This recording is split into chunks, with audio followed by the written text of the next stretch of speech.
Hey everyone, Once Bitten here. So I thought I would do a second installment in my philosophical meanderings video series.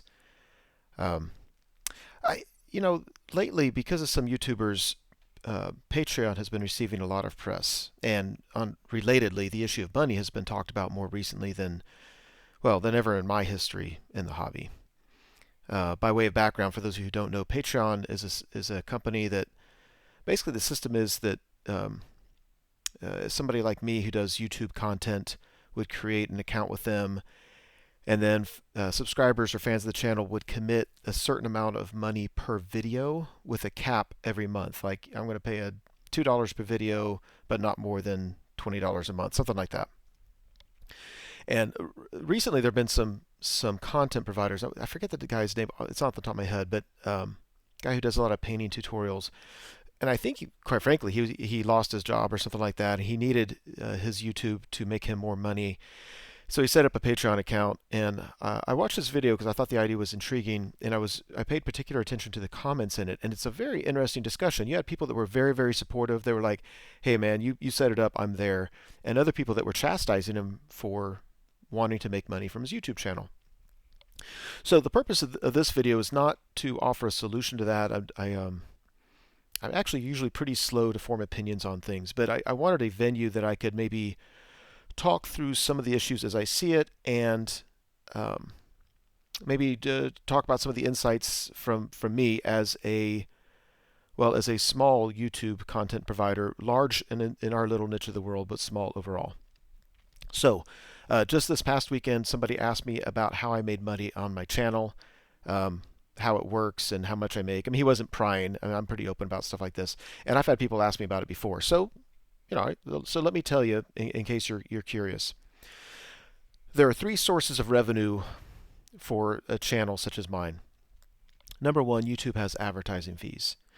Now, I mean, these are pretty basic. You've seen they'll pay you a little bit of money just for having for running their advertisements, but you can have other advertisements in your videos if you authorize it. Now, as you probably know, I have almost 8,000 subscribers. I do not get 8,000 views on my videos, but usually within the first week, I have at least 1,000, maybe 2,000 views per video. So in YouTube world, that's tiny. Um, for the Ninth Age and for old Warhammer Fantasy, that's decent. Well, I used to get about $100 a month from that. This is several years, about 3 years ago. Currently, it probably gives me about $20 a month. And I don't know why. It was always very frustrating because I could have the same number of videos, same number of views in December and in January. And in December, I might make, well, there was one December I made $200. It was so much fun. It's so funny. It's like $200. And then the January following, I made like $15. And I was like, what's different? Well, of course, the difference is that in December there's a lot of people advertising for Christmas, and so YouTube is able to charge more for advertising, and in January they're not. Um, but there was some kind of sea change in YouTube's policy. They changed something because whereas on average I was making $100 a month, now it's about 20. I don't know. There's nothing I can do. There's nothing you can do to control it. But so um, for those of you who are curious, I mean that's what I make, and so my guess is any Ninth Age channel, anybody that's specific to Ninth Age is making less than that. Um, those channels that expand into other hobbies have many, many, many times more subscribers, more views. Well, they're making more money. All right, source of revenue number two are sponsors. As with anything, the bigger you are, the more that companies are willing to sponsor you because they want you to promote their stuff. I don't have a lot of that. It always used to irritate me just a tiny bit. The Games Workshop never even reached out to me. I didn't exist in their mind. Not that I expect them to give me free stuff, but um, now with the Ninth Age, there are some model companies that have come to me and they'll either offer me, some sort of maybe a free model or two, or um, a discount. I've had this actually for years where somebody will say, "Hey, I'm starting a small thing. If I send you something free, will you talk about it on your channel?" And I'm like, "Absolutely. I would probably talk about it on my channel anyway if I thought it was cool enough. But if you're willing to send me something free, yeah. I mean, it takes a little bit of time, and I'm happy to help promote that." So sponsors aren't really a revenue source in this hobby, as far as I know, but there's some nice little perks that come with it. And I don't know. I mean, the history of my channel, I probably have received one free thing every 2 years. So, I mean, it's not a big thing. The third source of revenue from the channel are contributions. So a year or two back, I think, maybe more, I put a donation button on my channel. I don't know. I have one subscriber who sends me a monthly amount. I have other subscribers who have donated. It's somewhat infrequent, but it doesn't matter. It's very much appreciated, sincerely. Much more I find for the thought and the appreciation more than the money per se. So, I mean, in a nutshell, that's how much channels like this make. We occupy a very, very tiny niche in the world, in this little corner of the world. So, all right. So as an aside, because my situation is probably different than others, but just so to fit it in the context of this discussion.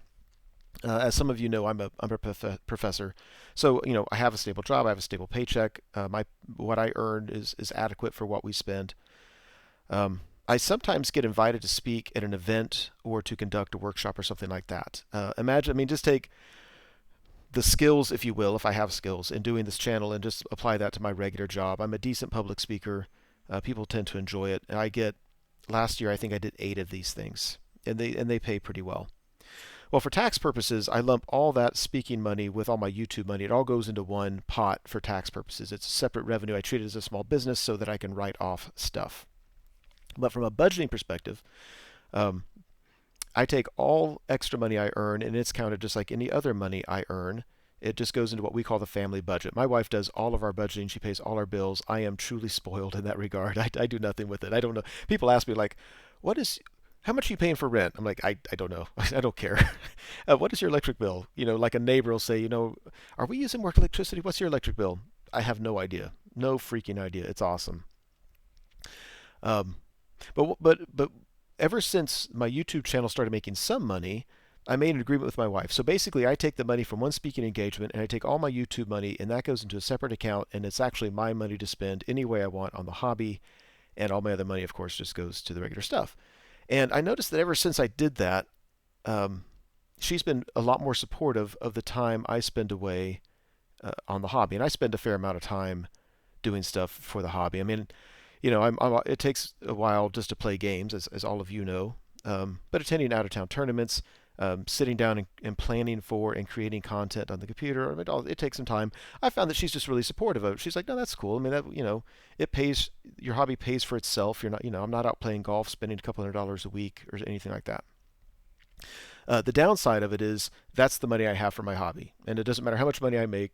That's the money I have for my hobby. So when that money runs out, I don't do stuff. I don't attend the extra tournament. I don't buy the stuff. That's what I have, and that's fine. All right, so there's insight for anybody who wanted to know or who cares about that. So I used to own a business, and I think I learned something during that business that is applicable here. I owned a consulting and training business a while ago. I owned it for about 10 years, and my partner who did all of our sales and marketing for us, he had this thing where he would offer to people that I would come in and do a safety walkthrough of their facility for free.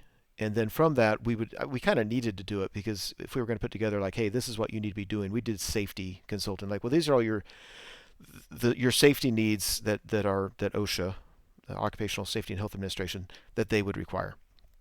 So there was a benefit to us, certainly. But what I realized after a couple years was that if you ever did anything for somebody for free, it was extremely difficult to ever get them to pay for it in the future.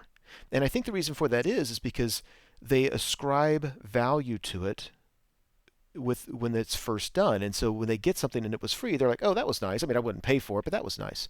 Whereas people that we didn't do those walkthroughs for free, those safety inspections, we could then, if they wanted us to come in once a month or once a quarter and do a safety inspection for them, or at whatever basis, then we could charge for it, and they found value in it. And so I went back to the sales guy. I'm like, we can't do this anymore because it's hurting us long term, because all those clients that we brought in are never willing to pay for that service. And so either we say, that's fine, we're just not going to do it for you, or they just were really unhappy with anything we charged for it. Well, so if I'm right in that assumption about how the world works, then that's problematic for anybody who runs a YouTube channel and wants to make money from it, because people aren't used to paying for it. And as much as they enjoy it, they have internally ascribed value to it, and that value is nothing. It's free.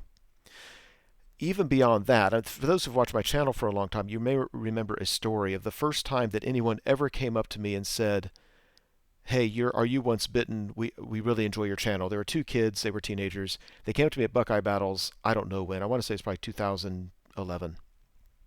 It was the first time it ever happened. It was like, wow, that was really cool. And in chatting with them, I asked them, I was like, well, are you subscribers? And they're like, no, I mean, it's not worth it. That, I mean, but we really enjoy your channel. And my impression was, wait, you enjoy my channel, but it's not worth it to you to click a button to subscribe. What an epiphany. And I think that supports my notion that when you do something for free, there's no value ascribed to it. Some people, they can't be bothered to subscribe, to like, to favorite, to comment, stuff like that. Don't get me wrong. I'm not saying that if you watch my video, you're obligated to do that stuff. I'm not saying that. As with anything in life, there's always two sides to it. I know that Anthony, back when he was running the Sustainable Center channel, he was talking once about how he watches YouTube all day, and he says he just turns advertising off, so he's not bothered with that stuff. It's like, well, those YouTube content providers, they're not even getting the penny from the advertising companies, or the 1/10 of a penny, or whatever it would be. They're not even getting that from him because he turns off the advertising. He's not a bad person for doing that. I'm saying, people have been watching this channel. So when I see this video about Patreon and about, are you willing to support a YouTube channel financially, my first thought is, I think that's going to be a steep hill to climb, because I think people have been getting it free. It's readily accessible. There's no charge. There's no entry cost. There's nothing. It's going to be hard to expect people to start paying for that. Not that it's deserved or not deserved. I'm just saying. So I was a part of a conversation on the Ninth Age channel where it was a private one, and somebody was talking about this issue of Patreon. And one guy chimed in, and I thought he made a very interesting point. He said, last year in my local area, I ran 26 tournaments, and I didn't make anything from that. So why does a YouTube content provider expect to make money when I'm not making money? There's a lot of us that contribute a lot of time to the hobby. Why do you deserve it when others don't? I think that's a valid point. I don't know if I necessarily agree with it, but I think it's a valid point. And the only reason I don't agree with it is because it was his choice not to make money. I think if somebody said, I'm going to run tournaments and I'm going to keep 5% of the fees for me, and if you don't like it, then don't attend my tournament. But what do you care? I mean, you're paying to attend the tournament. Now, I don't make money when I TO a tournament, but that's not my point. I'm just saying, if you don't make money, that's your choice. The 5%, again, you can't live on that stuff no matter how many tournaments you run. But again, it can support your hobby, and that's a choice you could make. I also know, for instance, that many years ago I started a league. Back when in our local area there wasn't a big tournament scene, I wanted to bring together players from the state and the region, and so I created a league where you played a bunch of games against people in your city, and then at the end of the season, which was 3 or 4 months long, the top players from each little group met together and we all had a big tournament. And it was really cool for the time. I think now it's unnecessary because of all the tournaments we have, but at the time it was kind of a cool thing. And you had to pay to enter it, and then we at the end provided prizes for the winner of each little group as well as the winners of the final tournament.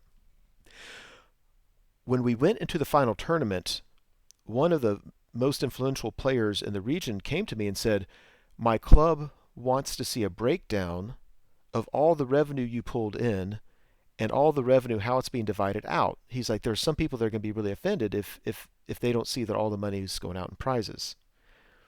Well, I had it set up to where all the money was going out in prizes. So it's like, yeah, no problem, here it is. But that really struck me. I'm like, wait, where did this come from? It's just it's kind of like this assumption on our part in our hobby that if somebody runs something like that, the money all goes back. That whoever put in that month. I mean, I was working on that almost every day for 4 months to run that league. Not a ton of time, maybe half an hour to an hour a day, but for half an hour a day, I was promoting everybody else having fun. And you would begrudge me if I took 5 or 10% of that, or any amount of it? I thought that was interesting. They're not bad people for thinking that. I'm not saying that. I'm saying we have a culture in our hobby that I think those people who want to do Patreon are going to struggle against. All right. Another comment that was on that Patreon channel, or that channel that was talking about Patreon. Somebody said, in essence, "Hey, this is your hobby. You want people to pay you to do the same thing that we are doing. It's all our hobby. Why should you make money to play your games when I'm not making money to play my games?" I think that's actually a bad, um, invalid perspective as far as I'm concerned, because it's not just playing the games. Matter of fact, I don't know if you remember, but there's a subscriber to the channel who's probably going to watch this, by the way, Ben Davis, who lives where we used to live near each other. And he and I did a dual battle report on my channel as my way of teaching him how to do battle reports. And then he started his own channel, and it was actually pretty popular. I mean, he never got huge because he only did it for a couple years, but for a couple years, I mean, he grew pretty quickly. And then he quit doing it. And I actually saw him this last weekend. I was talking to him. I was ribbing him for not doing his channel because I liked watching his reports. And he said, "Yeah, it just takes too much time. It's too much of a commitment." And I'm like, "Yeah, it is." And you can't justify it by the money you make. I mean, he's probably making, for a small channel, you're probably making $5 a month, and they don't pay you until you make $100. So he's making nothing. Um, it's time. It's pressure because you feel the need to be consistent with content on your channel. Not only are you playing games, but you have to make sure you're taking pictures during a game, which during a tournament is a thing. It's just one more thing to focus on when you're trying to focus on winning a game. It's carving out time to make reports after you've already been gone from work and family for several days for a GT, or you're gone on a Tuesday night playing a game or two with your buddies, and then carving out 2 or 3 hours to make the reports. It's not pressure not to make an absolute fool of yourself through bad gameplay or commentary or promoting your videos or anything like that. It's funny because I have bad games just like most people do, and when you're getting your butt handed to you, you're doing it on a public forum. It's not like you just walk away like nobody's going to see this. Like, no, I'm going to have a couple thousand people watch me just totally make an ass of myself here. So if you look at the content providers that you like and then look at the ones that you don't, there's a reason you like the ones you do. And maybe it's simply just the style they use, but you could also say um, you like that there's ones that have a certain talent for doing it, and that's the ones you like. So it's not just the time and the pressure and all that sort of stuff. There's actually talent for it, that people are using their time and their talents for your enjoyment. So my point there is for somebody to say, "Well, you're just doing your hobby. Why should I pay for it?" It's not just the hobby. The people who provide content are doing a lot more. When I look at people like Lord Tremendous, I look at Shyhammer, big fan of his channel, Vince Venturella. There are people that put up so much content, and when you look at, from my perspective, how much time they have to put in to prepare and plan for that content, it's astounding. So for their sake, I get a little offended when somebody said, this is just your hobby. No, it's not. Shut up. By the way, somebody asked me once if I felt that I was a better player or a better reporter. I was like, I'm definitely a better reporter than I'm a player. I'm a pretty decent player, but I'm probably a better reporter. I don't think I do quite as many stupid things reporting as I do when I play. So, something to think about. So, for somebody like me who has a specific budget for the hobby, or for other people that maybe money is tight enough that they can't just spend anything they want to spend, then I would pose to the commenters on that other video the question, do you like it? And I'm just going to talk about me because otherwise it's too hard to phrase my questions, but do you like it when I attend Adepticon and upload content, battle reports, whatever, from attending that tournament? Do you like it that I attend Buckeye Battles every year and report on it? I mean, I would probably go to my local tournaments anyway, but these traveling tournaments I do primarily for my channel. I do it because it makes for interesting content. I like the consistency of, I mean, I enjoy Buckeye Battles anyway, but I like the consistency of saying every year I go to Buckeye Battles, and I think that makes for interesting YouTube content. Well, all those trips are fairly expensive. So if I have money for it, I'm willing to do it. I know for Adepticon, I kind of blew through a bunch of airline miles that I had that, by the way, I wasn't able to use to go on a trip with my wife or something like that. So if you like content like that, then I would pose to the commenters on that channel like, well, if you want the interesting content and providing that content requires the person to spend money, then it's hard to say that they're just doing their hobby. I can tell you that when Malorian visited me and attended Brawler Bash 2 years in a row, I thought that was fantastic. I thought that made for fantastic channel content. I mean, having Malorian and I sit down together at my table drinking a martini, that's when the term The Godfather came up, if anybody has a historical knowledge of my channel. That was good times, man. That was a lot of fun. He only did that because he had a channel. I can almost guarantee it. He might have come down if he didn't have a channel, just it might be kind of fun. I think he did it because, hey, wouldn't this be neat? I've got a channel, OB has a channel, let's kind of merge them a little bit for a weekend. I know for a fact that I was asked to attend the ETC this year in Greece as part of the US team, and I was like, there's just no freaking way. I can't justify that. Certainly my channel doesn't make enough money for it, and I think my wife and I have an agreement. Like I'm not going to be able to pull $3,000 to $5,000 out of our family budget because I want to go play my hobby in Greece. So, um, if anybody watches these channels and they're not into it enough to appreciate that different kind of content, then yeah, that's cool. Don't support it. But if you do like that content, then I think that if nothing else, you might want to consider supporting content providers that you want to do those kind of things. I think, by the way, that if you, I'm going to touch on that in a minute. Forgive that. So when I look back on all the really good battle reporters that have quit the game or they've quit reporting on the game, I'm thinking Malorian. I'm thinking Luke Davis. Remember him? He was great. I loved his channel. The Ben Davis, the guy I was talking about. I can't help but think that if they saw that it had potential to pay for their hobby, not that they could make a living off of it, but that it could support their hobby, I think there's a decent chance they would have stayed with it. I think they'd be like you can't justify it money per hour. It doesn't make enough for that. But there's something about like, no, this brings in money. It allows me to do stuff with the hobby. My wife is more supportive of it. They might think anything like that. I think some of them might have stayed. And as I said, I know that when my wife realized how much that I would no longer be using family funds for my hobby, she became much more supportive of my gaming. So here's some initial thoughts I have on that. I think, if you thought about how much money that I'm putting this in quotes, that you waste all the time without thinking about it. I mean, grabbing a meal, fast food, when you're just because. I know my wife and I, there's a brewery about a mile from our house. That's where we go to hang out. And every time we go just to get away out of the house and hang out, it's 20 or 30 bucks that otherwise we wouldn't have spent. Now, so this idea doesn't apply to anybody who's financially strapped. It doesn't apply to somebody who's temporarily out of a job. It doesn't apply to students. I'm not talking about that. I'm talking about people that, they're adults now. They have money enough that they used to have fun.